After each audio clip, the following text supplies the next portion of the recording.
Se pedir uma lista de pessoas mais influentes da ciência de todos os tempos, você certamente dirá alguns nomes, como Albert Einstein, Nikola Tesla, Leonardo da Vinci, mas a sua lista não estaria completa sem Sir Isaac Newton.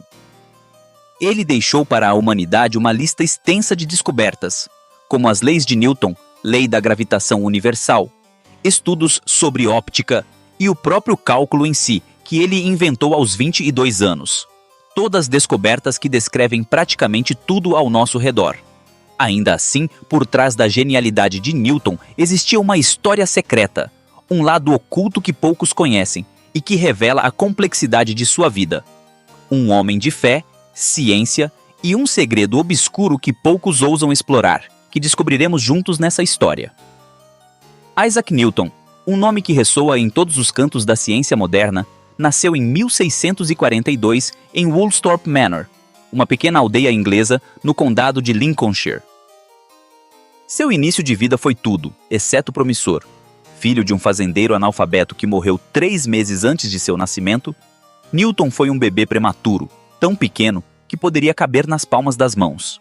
Sua sobrevivência foi um milagre. Mas sua infância foi marcada por um abandono profundo. Aos 3 anos, sua mãe se casou com um clérigo rico e mudou-se para outra cidade, deixando Newton para ser criado pelos avós. Esse abandono, sem dúvida, deixou uma marca eterna em sua alma. Ele escreveu, anos mais tarde, sobre os pecados de sua juventude, incluindo ameaças de matar seus pais e queimar a casa. Mas isso também forjou Newton como uma criança curiosa, de mente inquieta, sempre em busca de respostas e mais interessada em entender o funcionamento do mundo do que em fazer amigos. Esse relógio de sol é um exemplo, que ele cravou quando tinha apenas 9 anos. Aos 12 anos, ele entrou para uma escola local, onde começou a mostrar seu talento incomum. Sua assinatura ainda pode ser vista na King's School até hoje. Quando seu padrasto morreu, sua mãe tentou tirá-lo da escola para que ele fosse um fazendeiro, como seu pai. Essa era uma possibilidade que ele temia muito.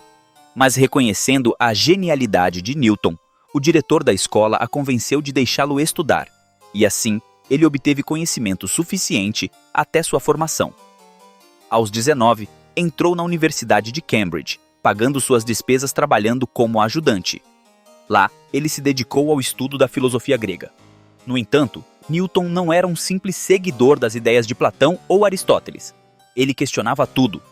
Em seus cadernos ele escreveu: Platão é meu amigo, Aristóteles é meu amigo, mas meu melhor amigo é a verdade. Sua busca incessante pela verdade se direcionou para a experimentação científica. Esse período como estudante não foi dos mais marcantes. E após receber seu diploma em 1665, ele não imaginava o que iria acontecer. Logo após, a pandemia da peste bubônica assolou a Europa, vitimando cerca de 1/4 da população de Londres na época. Forçado a voltar para casa, Newton usou o tempo de isolamento para realizar experimentos que mudariam o mundo para sempre. Ele não inventou o prisma, mas foi o primeiro a utilizar para provar que a luz branca era composta por todas as cores do arco-íris, desafiando a teoria de Aristóteles, que afirmava que cores eram uma mistura de branco e preto. E para um de seus experimentos mais ousados, Newton construiu um telescópio refletor, utilizando espelhos em vez de lentes para produzir imagens mais nítidas. Ele estava disposto a ir a extremos para entender o universo, até mesmo inserindo uma agulha de costura em seu olho para testar como a forma de seu globo ocular afetava sua percepção das cores. Mas a verdadeira revelação de Newton veio ao observar uma simples maçã caindo de uma árvore. Embora a famosa história de a maçã caindo sobre sua cabeça seja provavelmente um mito, a pergunta que ele fez após isso não era por que a maçã caiu, mas sim, será que a mesma força que faz a maçã cair também pode alcançar a Lua? Essa pergunta o levou à formulação de sua teoria da gravitação universal. Ele começou a entender que a força que faz os objetos caírem na Terra é a mesma força que mantém a Lua em órbita ao redor do nosso planeta. Mas para explicar isso, Newton precisaria de uma nova matemática, pois a matemática daquele tempo não era sofisticada o suficiente para determinar o movimento desses objetos. Foi aí que ele inventou o cálculo, uma nova forma de matemática que poderia descrever o movimento dos corpos celestes. Após o fim da pandemia, em 1667, Newton retornou à universidade para continuar suas pesquisas. 2 anos depois, recebeu o título de Professor Lucasiano de Matemática, um dos maiores prestígios do mundo acadêmico, posteriormente vindo a ser ocupado por Stephen Hawking.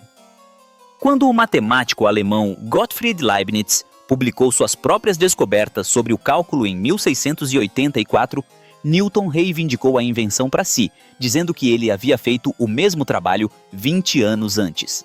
A questão é que Newton era tão reservado que ele não tinha tornado seus esforços públicos, porque não suportava o julgamento que poderia recair sobre seu trabalho. A disputa se arrastou por anos, e a controvérsia só aumentou quando Newton, utilizando sua posição como presidente da Royal Society, conseguiu convencer a comunidade científica a reconhecer sua versão como a verdadeira. Grande parte dos historiadores concorda que ambos descobriram o cálculo em momentos independentes. Mesmo assim, as descobertas de Newton não pararam por aí. Em 1687, ele publicou sua obra-prima, Philosophiae Naturalis Principia Mathematica, ou Principia, onde expôs suas 3 leis do movimento e a famosa lei da gravitação universal. O mundo finalmente compreendia como os corpos se moviam sob a influência da gravidade. Ele também explicou como as forças agem sobre os objetos e como a aceleração de um corpo depende de sua massa e da força aplicada a ele. Mas, apesar de ser aclamado como um dos maiores cientistas de todos os tempos, Newton era um homem complicado, sempre recluso. Seus interesses iam além da ciência. Ele tinha um lado religioso, que permaneceu oculto até 1936, quando foram descobertas mais de 7.500 páginas escritas por Newton em sua caligrafia. Ele rejeitava a Santíssima Trindade, mas acreditava que o código para o mundo natural estava contido na Bíblia Sagrada e estudou os textos a ponto de prever o futuro. Ele acreditava que em 2060 o apocalipse iria acontecer, devido a guerras e catástrofes, seguido pela segunda vinda de Cristo à Terra, iniciando uma nova era divina. Além disso, Newton passou grande parte de sua vida secretamente estudando alquimia, em busca da lendária pedra filosofal, a substância mítica que, acreditava-se, poderia transformar metais comuns em ouro e até mesmo conceder a imortalidade. Porém, esse período de seu trabalho alquímico pode ter levado a um grande preço. Análises de seu cabelo após sua morte mostraram níveis elevados de mercúrio, o que sugeriu que ele pode ter sofrido envenenamento por mercúrio, o que poderia explicar sua crise mental em 1693, quando ele sofreu um colapso psicológico, escrevendo cartas acusando seus amigos de conspiração contra ele. Aos 54 anos, ele deixou Cambridge e se mudou para Londres, para trabalhar como diretor da Casa da Moeda Real. Lá, ele usou seu olhar científico para combater a falsificação e melhorar a fabricação de moedas utilizando precisão científica. Mas, mesmo em seu novo papel, Newton não poderia escapar de seus antigos rivais. Uma das disputas mais amargas envolveu o cientista Robert Hooke, que afirmava ter sido a inspiração para a teoria da gravitação de Newton. Em resposta, Newton utilizou seu poder como presidente da Royal Society para tentar apagar Hooke da história, inclusive fazendo com que seu único retrato fosse destruído, para sempre.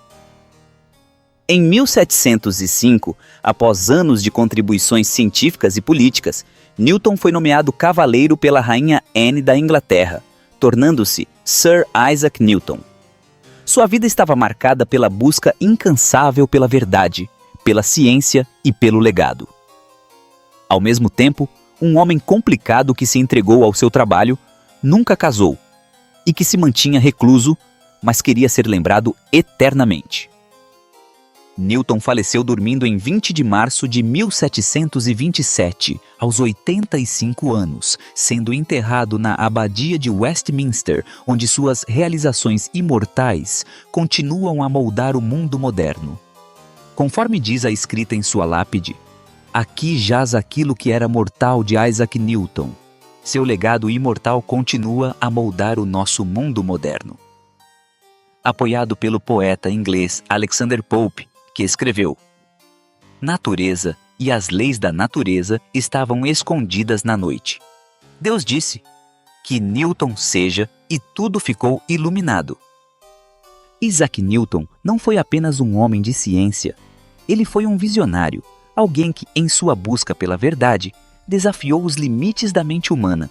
Sua jornada foi marcada por grandes vitórias, mas também por batalhas internas e externas que refletiram o preço do gênio. Mas no final, o legado de Newton permanece imortal em tudo à nossa volta, iluminando o caminho para aqueles que buscam entender o mundo e o universo ao seu redor. Se você gostou desse vídeo, não deixe de se inscrever no nosso canal e ativar o sininho para receber mais histórias como essa.